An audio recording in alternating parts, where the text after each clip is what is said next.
Hello friends, welcome to crazy G K trick.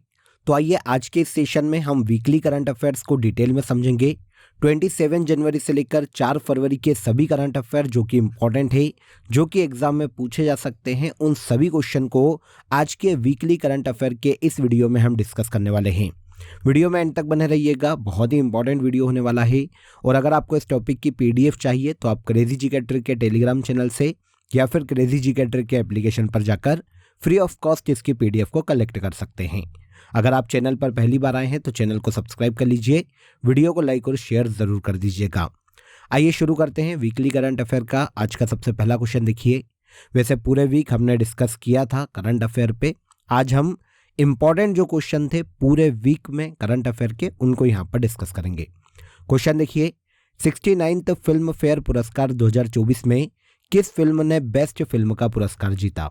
तो आप सभी को पता है ये मूवी है 12th फेल। देखिए, हाल ही में 69th फिल्म फेयर पुरस्कार 2024 का आयोजन किया गया था गुजरात के गांधीनगर में। यहीं पर विधु विनोद चोपड़ा की मूवी 12th फेल को बेस्ट मूवी का अवार्ड दिया गया 69th फिल्म फेयर पुरस्कार 2024 में। यहाँ पर देखिए, हमें बेस्ट मूवी तो पता चल गई, इसके अलावा अदर पॉपुलर कैटेगरी के अवार्ड की बात करें तो बेस्ट फिल्म हो गई 12th फेल। इसके अलावा बेस्ट डायरेक्टर का अवार्ड दिया गया विधु विनोद चोपड़ा को, इन्हीं की मूवी है 12th फेल। बेस्ट एक्टर का अवार्ड दिया गया लीडिंग रोल के लिए मेल के लिए रणबीर कपूर को, उनकी मूवी एनिमल के लिए। और बेस्ट एक्ट्रेस का अवार्ड दिया गया फीमेल के लिए आलिया भट्ट को, उनकी मूवी रॉकी और रानी की प्रेम कहानी के लिए। यहाँ पर हमसे क्वेश्चन पूछा गया है बेस्ट मूवी का। 69th फिल्म फेयर पुरस्कार 2024 में बेस्ट मूवी का अवार्ड दिया गया 12th फेल को। आप सभी जानते हैं विक्रांत मेसी लीड रोल में है इस मूवी में, काफ़ी अच्छी एक्टिंग की है उन्होंने, और इसीलिए बेस्ट एक्टर क्रिटिक्स का अवार्ड विक्रांत मेसी को ही दिया गया है 69th फिल्म फेयर पुरस्कार में। सेकेंड क्वेश्चन देखिए, झारखंड राज्य का नया मुख्यमंत्री किसे नियुक्त किया गया? देखिए, यहाँ पर झारखंड राज्य के नए मुख्यमंत्री की बात करें तो आप सभी को पता है कि हेमंत सोरेन जो कि झारखंड के CM थे, वो घोटाले में हाल ही में जेल चले गए। इनके बाद झारखंड के नए मुख्यमंत्री नियुक्त किए गए हैं चंपई सोरेन। तो आंसर डी यहाँ पर करेक्ट हो जाएगा। रांची में अवैध खनन के मामले में हेमंत सोरेन को हाल ही में देखिए गिरफ्तार किया गया है, जो कि झारखंड के CM थे। इनकी गिरफ्तारी के बाद झारखंड मुक्ति मोर्चा के ही विधायक चंपत सोरेन को झारखंड राज्य का नया CM नियुक्त किया गया। यहाँ पर आपको ये पता होना चाहिए कि झारखंड के नए CM चंपई सोरेन झारखंड में टाइगर के नाम से फेमस है। ये झारखंड के नए CM हाल ही में नियुक्त किए गए। आगे बढ़ने से पहले आप सभी को एक बहुत ही इंपॉर्टेंट अपडेट देता हूं, ध्यान से सुनिएगा। अब आप सभी के लिए क्रेजी जी के ट्रिक की जनवरी से लेकर दिसंबर 2023 तक की करंट अफेयर की बुक भी अवेलेबल है। मैंने आपको डिस्क्रिप्शन में लिंक दे दी है, वहां पर जाकर आप इजीली इस बुक को ऑर्डर कर सकते हैं। देखिए, 2023 के करंट अफेयर की इस बुक में आपको 36 टॉपिक देखने को मिलेंगे, और इसके अलावा आपको लास्ट में रिवीजन के लिए 1000 से ज्यादा MCQs भी देखने को मिलेंगे करंट अफेयर के। तो भारत की किसी भी एग्जाम के पॉइंट ऑफ व्यू से बहुत ही इंपॉर्टेंट है ये बुक आपके लिए। आप इजीली ऑर्डर कर सकते हैं, या तो आप डिस्क्रिप्शन में लिंक का यूज करिए, या फिर क्रेजी जी के ट्रिक और रूट एप्लीकेशन पर जाकर भी आप इस बुक को ऑर्डर कर सकते हैं। आई होप अपडेट अच्छा लगा होगा। नेक्स्ट क्वेश्चन पर आइए। इसके बाद आगे आइए, हाल ही में किस राज्य के कराईवेट्टी पक्षी अभ्यारण्य को रामसर साइट घोषित किया गया? तो कराईवेट्टी पक्षी अभ्यारण्य की बात करें तो ये भारत के तमिलनाडु राज्य में स्थित है। देखिए, हाल ही में तमिलनाडु की 2 साइट को और कर्नाटक की 3 साइट्स को रामसर साइट्स घोषित किया गया। इनमें तमिलनाडु का एक पक्षी अभ्यारण्य है जिसका नाम है कराईवेट्टी पक्षी अभ्यारण्य, और इसके अलावा लॉन्गवुड शोला रिजर्व फॉरेस्ट, ये भी तमिलनाडु राज्य में स्थित है, जिसे रामसर साइट घोषित किया गया। इसके अलावा कर्नाटक के 3 प्लेस और हैं जिन्हें रामसर साइट का दर्जा दिया गया। इसमें मगधी केरे कंजर्वेशन रिजर्व कर्नाटक राज्य में है, अंक समुद्र पक्षी संरक्षण रिजर्व भी कर्नाटक राज्य में है, और अघनाशिनी मुहाना ये भी कर्नाटक राज्य में स्थित है, जिसे रामसर साइट में शामिल किया गया। इस तरह से 2024 में तमिलनाडु के 2 प्लेसेस और कर्नाटक के 3 प्लेसेस को रामसर साइट घोषित किया गया।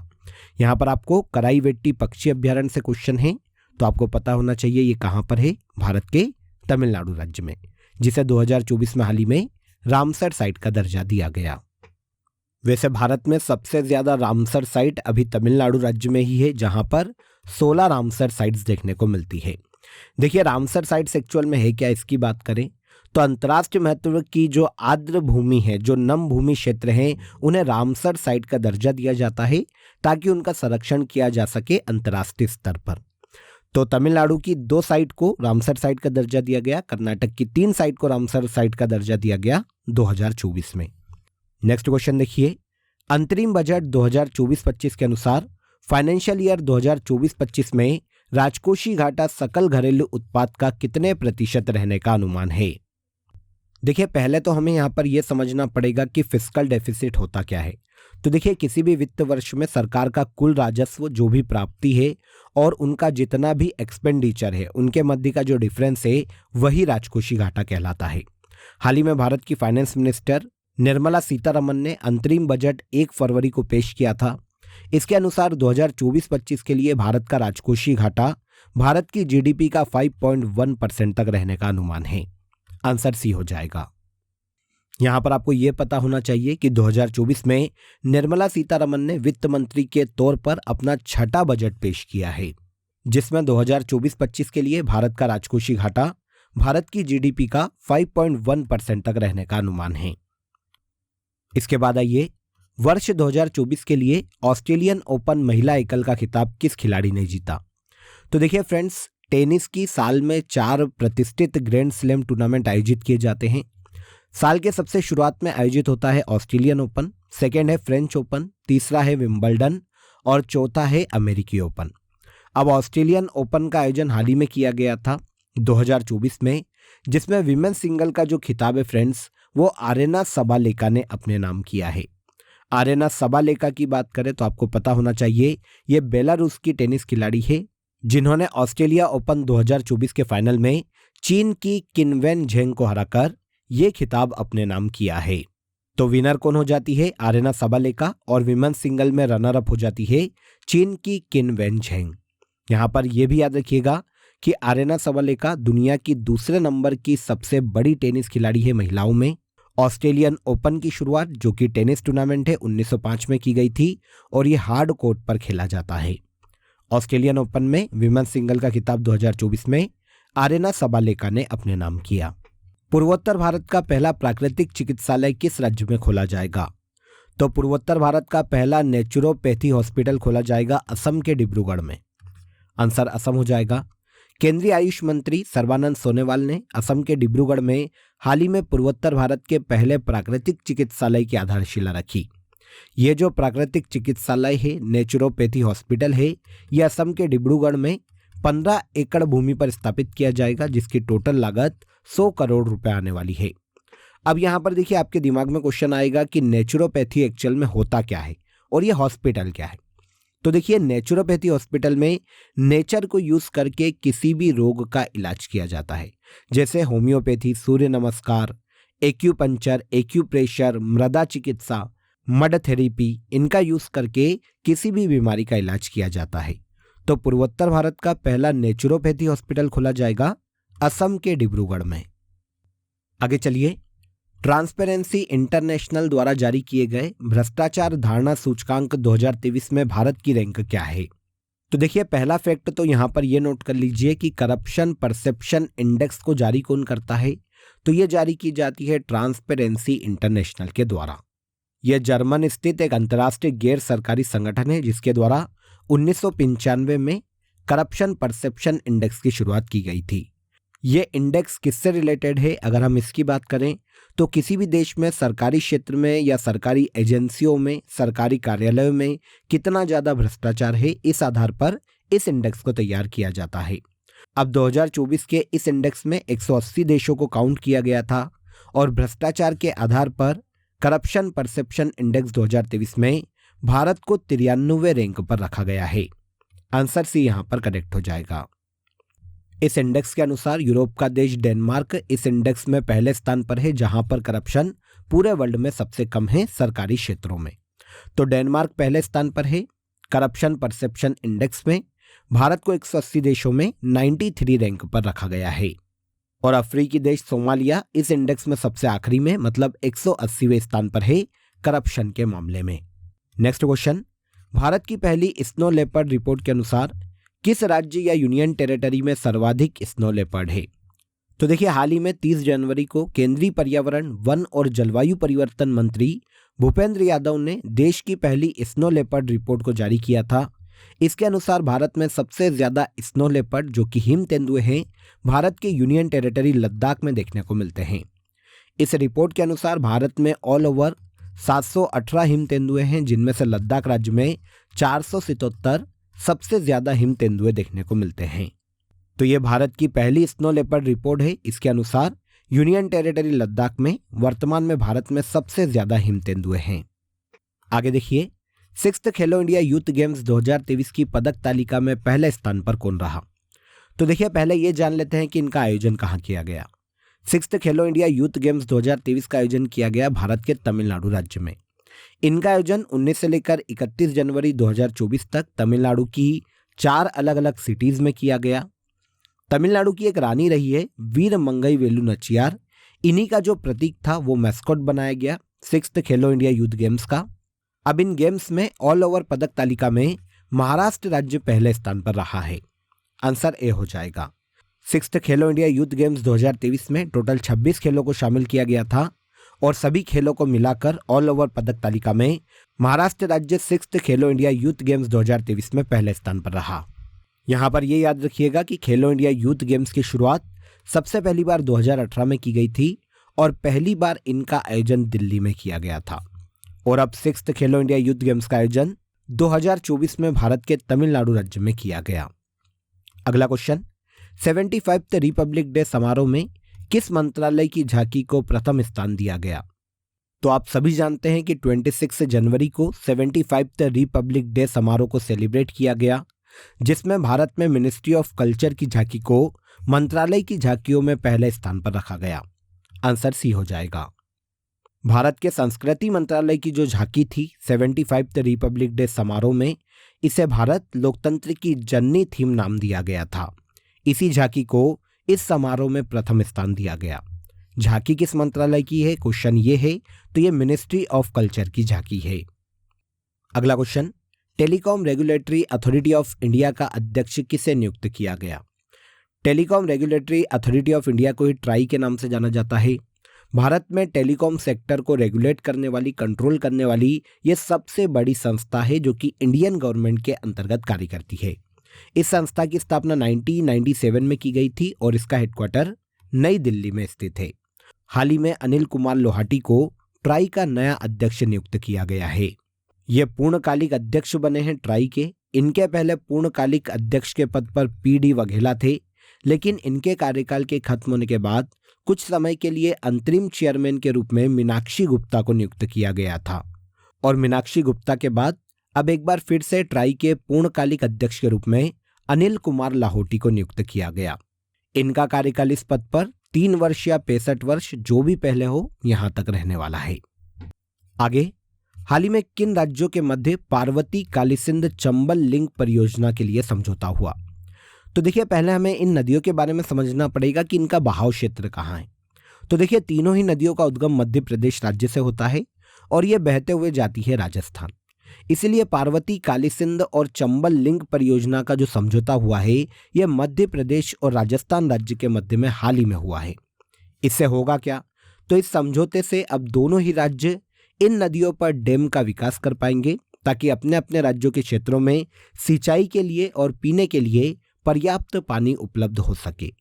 तो पार्वती कालीसिंध चंबल लिंक परियोजना के लिए समझौता हाल ही में मध्य प्रदेश और राजस्थान राज्य के मध्य में हुआ है। आगे चलते हैं। राष्ट्रपति द्वारा सतनाम संधू को राज्यसभा के लिए नामित किया गया।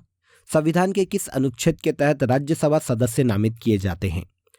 तो भारतीय संविधान का आर्टिकल है आर्टिकल 80, जिसमें राज्यसभा के बारे में प्रावधान किया गया है। इसी आर्टिकल में यह भी प्रावधान किया गया है कि 12 सदस्यों को प्रेसिडेंट राज्यसभा में मनोनीत कर सकते हैं। इसी के तहत हाल ही में सतनाम संधू को प्रेसिडेंट के द्वारा राज्यसभा के लिए नामित किया गया।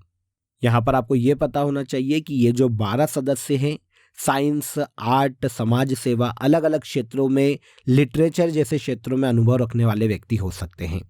तो इन्हें प्रेसिडेंट के द्वारा, ऐसे 12 सदस्यों को प्रेसिडेंट के द्वारा राज्यसभा में आर्टिकल 80 के तहत मनोनीत किया जा सकता है। इसी के तहत हाल ही में सतनाम संधू को प्रेसिडेंट ने राज्यसभा के लिए नामित किया है। चर्चा में रही श्रीमद दयानंद कन्या गुरुकुल महाविद्यालय की छात्रा सिमरन का संबंध किस क्षेत्र से है? तो सिमरन जो कि उत्तर प्रदेश के श्रीमद दयानंद कन्या गुरुकुल महाविद्यालय की छात्रा है फ्रेंड्स, ये योगा से संबंधित है। योगा में काफ़ी नाम है इनका। अब ये सुर्खियों में इसलिए है फ्रेंड्स क्योंकि इन्होंने हाल ही में 28 मिनट तक लगातार निंद्रासन का एक वर्ल्ड रिकॉर्ड अपने नाम किया है। 28 मिनट लगातार निंद्रासन का रिकॉर्ड बनाकर इन्होंने अपना नाम Guinness book of world record में दर्ज कराया। इनका नाम है छात्रा सिमरन, जो कि उत्तर प्रदेश में श्रीमद दयानंद कन्या गुरुकुल कॉलेज में पढ़ती है। तो किस क्षेत्र से संबंधित है, क्वेश्चन हमारा ये था। तो ये योगा से संबंधित है। देश की पहली सड़क सुरक्षा फोर्स की शुरुआत किस राज्य सरकार ने की है? तो देश की पहली सड़क सुरक्षा फोर्स की शुरुआत हाल ही में देखिए पंजाब राज्य के द्वारा की गई। पंजाब के सीएम भगवंत मान ने देश की पहली सड़क सुरक्षा फोर्स की शुरुआत अपने राज्य में की है। उद्देश्य की बात करें तो पंजाब में सड़क हादसे को कम करना, सड़क हादसों में होने वाली मौतों को कम करना इस सड़क सुरक्षा फोर्स का मुख्य उद्देश्य है। आपको ये चीज़ भी पता होना चाहिए कि 2023 में पंजाब राज्य ही था जिसने अपने यहाँ पर नागरिकों को राइट टू वॉक का अधिकार दिया था। मतलब राइट टू वॉक लागू करने वाला देश का पहला राज्य भी कौन था? पंजाब राज्य था। और अब देश की पहली सड़क सुरक्षा फोर्स की शुरुआत भी पंजाब राज्य के द्वारा ही की गई। ग्रैंड स्लैम टेनिस प्रतियोगिता जीतने वाले सबसे उम्रदराज खिलाड़ी कौन हैं? ग्रैंड स्लैम टेनिस प्रतियोगिता जीतने वाले सबसे उम्रदराज खिलाड़ी बने हैं भारत के Rohan Bopanna. Answer C correct हो जाएगा।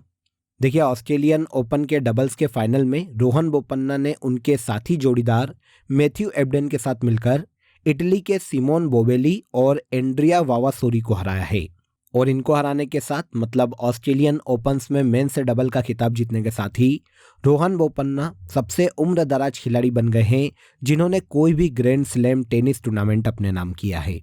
जब रोहन बोपन्ना ने ये टाइटल जीता तब उनकी उम्र 43 साल और 329 दिन थी। इसके पहले यह जो रिकॉर्ड है नीदरलैंड के खिलाड़ी जिन जूलियर रोजर के नाम था, जिन्होंने 40 साल 9 महीने की उम्र में ग्रैंड स्लैम टूर्नामेंट अपने नाम किया था। अब 43 साल और 329 दिन की उम्र में रोहन बोपन्ना ने ऑस्ट्रेलियन ओपन्स में मेंस डबल्स का खिताब अपने नाम किया है। इस तरह से ग्रैंड स्लैम टेनिस टूर्नामेंट जीतने वाले सबसे उम्रदराज खिलाड़ी बने हैं भारत के रोहन बोपन्ना। इसके बाद आ जाइए, नीतीश कुमार ने कौन सी बार बिहार के मुख्यमंत्री पद की शपथ ली? तो देखिए, बिहार के राज्यपाल राजेंद्र अर्लेकर है। इन्होंने जेडीयू पार्टी के सदस्य नीतीश कुमार को 9वीं बार बिहार के मुख्यमंत्री पद के रूप में शपथ दिलवाई। तो आंसर सी करेक्ट हो जाएगा। नीतीश कुमार ने 9वीं बार बिहार के मुख्यमंत्री पद की शपथ ली है। इसके साथ ही सम्राट चौधरी और विजय सिन्हा ने बिहार के उप मुख्यमंत्री के रूप में शपथ ली। नीतीश कुमार सबसे पहली बार मार्च 2000 में बिहार के सीएम बने थे पहली बार, लेकिन उस वक्त केवल वो 7 दिन तक ही सरकार चला पाए थे। और उसके बाद दूसरी बार नीतीश कुमार ने नवंबर 2005 में बिहार के सीएम पद की शपथ ली थी। और इसी तरह से अब 2024 में नीतीश कुमार को 9वीं बार बिहार के मुख्यमंत्री के रूप में चुना गया है। तो नीतीश कुमार ने 9वीं बार बिहार के मुख्यमंत्री के रूप में शपथ बिहार के राज्यपाल राजेंद्र अर्लेकर से ली है। 2 फरवरी को कौन सा दिवस मनाया जाता है? तो पूरे वर्ल्ड में 2 फरवरी को वर्ल्ड वेटलैंड्स डे के रूप में मनाया जाता है। विश्व आर्द्रभूमि दिवस 1997 में बनाया जाना शुरू किया गया था और तब से लेकर 2 फरवरी को हर साल विश्व आर्द्रभूमि दिवस के रूप में मनाया जाता है। पूरे वर्ल्ड में आर्द्रभूमि के संरक्षण के लिए लोगों को जागरूक करना इस डे को मनाए जाने का मुख्य उद्देश्य है। इसके अलावा वेटलैंड एंड ह्यूमन वेलबींग 2024 में वर्ल्ड वेटलैंड डे की थीम है, इसे भी याद रखिएगा। हर साल वर्ल्ड वेटलैंड डे 2 फरवरी को मनाया जाता है। इसके बाद भारतीय सेना की पहली महिला सूबेदार कौन है? तो इंडियन आर्मी की पहली महिला सूबेदार बनी है हाल ही में प्रीति रजक। भारतीय सेना ने हवलदार प्रीति रजक को सूबेदार के पद पर हाल ही में पदोन्नत किया, जिसके बाद प्रीति रजक भारतीय सेना की पहली महिला सूबेदार बनी है। यहाँ पर यह याद रखिएगा कि यह मध्य प्रदेश राज्य से संबंधित है और शुरुआत में ट्रैप शूटर के तौर पर दिसंबर 2022 में यह भारतीय सेना की पुलिस कोर में शामिल हुई थी। अब प्रीति रजक को भारतीय सेना की पहली महिला सूबेदार नियुक्त किया गया है, जो कि मध्य प्रदेश राज्य से बिलोंग करती है। इसके बाद वाले क्वेश्चन के बारे में आप सभी जानते हैं। हाल ही में आरबीआई ने किस पेमेंट बैंक पर रोक लगाई है? तो आरबीआई ने हाल ही में देखिए पेटीएम पेमेंट बैंक पर रोक लगाई है। आप सभी को पता है कि पेटीएम पेमेंट बैंक पर रोक लगने के बाद पेटीएम का शेयर पिछले 2 ट्रेडिंग सेशन से लोअर सर्किट पर बंद हो रहा है।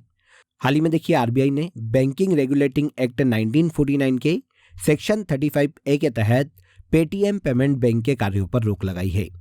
इससे होगा क्या? तो देखिए Paytm payment bank wallet, FASTag, NCMC card आदि में जो भी जमा या क्रेडिट लेन देन है, जो टॉपअप है, अब इसकी अनुमति पेटीएम पेमेंट बैंक को नहीं दी जाएगी और 1 मार्च से पेटीएम पेमेंट बैंक की ये सारी सुविधाएं बंद हो जाएगी, जिसके बाद अब पेटीएम पेमेंट बैंक इस तरह का कोई भी बैंकिंग काम नहीं कर पाएगी। आरबीआई ने पेटीएम पेमेंट बैंक पर रोक इसलिए लगाई है क्योंकि इसने बैंकिंग जितने भी रूल्स है उनका उल्लंघन किया है। यहाँ पर देखिए आपके दिमाग में आएगा कि पेमेंट बैंक एक्चुअल में क्या होते हैं। तो ये एक प्रकार के बैंक ही है, लेकिन इन्हें बैंकिंग कार्यों की सीमित क्षेत्रों में ही अनुमति दी जाती है।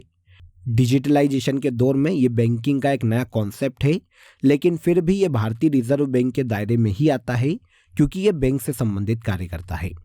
आरबीआई ने हाल ही में पेटीएम पेमेंट बैंक पर रोक लगाई है। इसके बाद आगे चलिए, भारत और किस देश के मध्य सैन्य अभ्यास सदा तनसिक का आयोजन किया गया? तो सदा तनसिक सैन्य अभ्यास भारत और सऊदी अरब की सेना के मध्य में हाल ही में आयोजित किया गया। इस साल ये पहला ही संस्करण है जिसका आयोजन 29 जनवरी 2024 को राजस्थान राज्य में किया गया। 29 जनवरी को ये शुरू हुआ था और 10 फरवरी 2024 तक इस युद्धाभ्यास का आयोजन भारत के राजस्थान में किया जाएगा। ये सदा तनसिक युद्धाभ्यास है भारत और सऊदी अरब की सेना के मध्य में आपसी सहयोग स्थापित करना, एक दूसरे को अनुभव को साझा करना, इस युद्धाभ्यास को आयोजित किए जाने का मुख्य उद्देश्य है। तो सदा तनसिक सैन्य अभ्यास का आयोजन भारत और सऊदी अरब के मध्य में किया जा रहा है। हाल ही में पद्मश्री विजेता डॉक्टर नित्यानंद का निधन हो गया। इन्हें किस वर्ष पद्मश्री दिया गया था? तो देखिए यहाँ पर डॉक्टर नित्यानंद की पहले बात करते हैं कि ये कौन है। तो ये मेडिसिन रिसर्चर और साइंटिस्ट है फ्रेंड्स, जिनका हाल ही में लंबी बीमारी के बाद निधन हो गया। साइंस के क्षेत्र में इनके योगदान के कारण इंडियन गवर्नमेंट के द्वारा इन्हें 2012 में पद्मश्री से सम्मानित किया गया था। आंसर सी करेक्ट हो जाएगा। ये भारत के उत्तर प्रदेश राज्य से बिलोंग करते हैं, मेडिसिन रिसर्चर और डॉक्टर हैं। 2012 में इन्हें पद्मश्री दिया जा चुका है। हाल ही में डॉक्टर नित्यानंद का लंबी बीमारी के बाद निधन हो गया। नेक्स्ट क्वेश्चन, इनमें से वीरता पुरस्कार को उनके ऑर्डर ऑफ प्रायोरिटी के क्रम में व्यवस्थित कीजिए। तो देखिए ये सारे वीरता पुरस्कार है फ्रेंड्स, इनका ऑर्डर ऑफ प्रायोरिटी देखें, ऊपर से नीचे की ओर क्रम देखें तो सबसे बड़ा है इनमें परमवीर चक्र, सेकंड है अशोक चक्र, थर्ड है महावीर चक्र, फोर्थ है कीर्ति चक्र, पांचवा है वीर चक्र और सबसे आखिरी में है शौर्य चक्र। तो आंसर हो जाएगा आंसर ए। यहाँ पर वीरता पुरस्कारों की बात करें तो इनकी घोषणा साल में 2 बार की जाती है, एक रिपब्लिक डे पर और एक इंडिपेंडेंस डे पर। हाल ही में 2024 में रिपब्लिक डे के अवसर पर 6 कीर्ति चक्र और 16 शौर्य चक्र के साथ 80 वीरता पुरस्कार प्रदान किए गए हैं। ऑर्डर क्रम यहां पर मैंने आपको बता दिया, आंसर हो जाएगा आंसर ए। आगे, इंटरनेशनल वुशु फेडरेशन द्वारा सांडा कैटेगरी में female athlete of the year का अवार्ड किस भारतीय खिलाड़ी को दिया गया? तो हाल ही में इंटरनेशनल वुशु फेडरेशन ने सांडा कैटेगरी में भारतीय वुशु खिलाड़ी रोशुबिना देवी को best female athlete of the year के पुरस्कार से सम्मानित किया। आंसर ए हो जाएगा। रोशुबिना देवी की बात करें तो ये भारत में वुशु की खिलाड़ी है, काफ़ी फेमस है। एशियाई खेलों में 2022 में इन्होंने 60 किलोग्राम वुशु सांडा स्पर्धा में सिल्वर मेडल अपने नाम किया था। भारत के मणिपुर राज्य से बिलोंग करती है रोशुबिना देवी। खेलों के क्षेत्र में या वुशु के क्षेत्र में इनके योगदान के कारण इन्हें 2023 में लास्ट ईयर अर्जुन पुरस्कार से सम्मानित किया गया था। अब इंटरनेशनल वुशु फेडरेशन ने सांडा कैटेगरी में इन्हें female athlete of the year के अवार्ड से सम्मानित किया है। रोशुबिना देवी जो कि भारतीय वुशु खिलाड़ी है, भारत के मणिपुर राज्य से संबंधित है। ओके, इसके बाद आज के वीकली करंट अफेयर का सबसे लास्ट क्वेश्चन देखिए, सुल्तान इब्राहिम इस्कंदर किस देश के राजा बने हैं? तो सुल्तान इब्राहिम इस्कंदर मलेशिया के हाल ही में नए सुल्तान नियुक्त किए गए।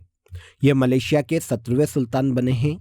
2024 में इनकी नियुक्ति की गई और 2029 तक ये मलेशिया के सुल्तान के पद पर रहेंगे। मलेशिया 1957 में ब्रिटेन से आज़ाद हुआ था और 1957 से ही मलेशिया में हर 5 साल के लिए सुल्तान का चयन किया जाता है। मलेशिया एक दक्षिण पूर्वी एशियाई देश है। कुआलालंपुरम इसकी कैपिटल है और मलाय यहाँ की ऑफिशियल आधिकारिक भाषा है। सुल्तान इब्राहिम सिकंदर मलेशिया के हाल ही में नए सुल्तान नियुक्त किए गए। क्लियर? तो यहाँ पर देखिए हमने वीकली करंट अफेयर में पूरे वीक के सभी इंपॉर्टेंट करंट अफेयर्स को यहाँ पर डिटेल में समझ लिया। अगर आपको वीडियो पसंद आया हो तो वीडियो को लाइक और शेयर कर दीजिए, चैनल को सब्सक्राइब कर लीजिए। फिर मुलाकात करेंगे नेक्स्ट डे के सेशन में। तब तक अपना ख्याल रखिए। जय हिंद, जय भारत।